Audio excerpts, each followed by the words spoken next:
আসসালামু আলাইকুম। আজকের রেসিপি আলুর ভর্তা। আলু ভর্তা বানানোর জন্য আমি এখানে 4টা মিডিয়াম সাইজের আলু বয়েল করে ম্যাশ করে নিয়েছি। 1 টেবিল চামচ কাঁচামরিচ কুচি, 1 টেবিল চামচ শুকনো মরিচের গুঁড়ো, লবণ পরিমাণ মতো এবং ধনিয়া পাতা কুচি নিয়ে নিয়েছি 3 টেবিল চামচ। এখন ভালো করে লবণ, কাঁচামরিচ, চিলি ফ্লেক্স এবং ধনিয়া পাতা ভালোভাবে হাতের সাহায্যে একটু মিশিয়ে নিতে হবে। আলুর সাথে সবগুলো উপকরণ এখন ভালোভাবে মাখিয়ে নিচ্ছি।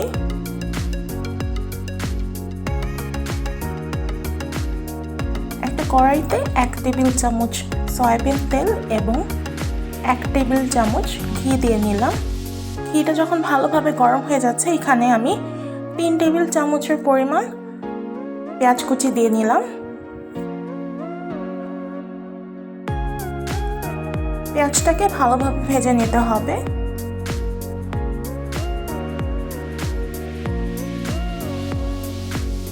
পেঁয়াজটা যখন সুন্দর একটা ডার্ক ব্রাউন কালার চলে আসবে, এখানে আগে থেকে মাখিয়ে রাখা আলুটা দিয়ে দিতে হবে।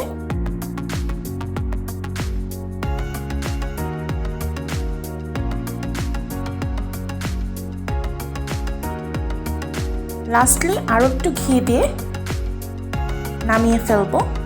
তৈরি হয়ে গেল খুবই মজাদার আলু ভর্তা। আশা করছি আজকের রেসিপি আপনাদের কাছে ভালো লেগেছে। আল্লাহ হাফেজ। আসসালামু আলাইকুম।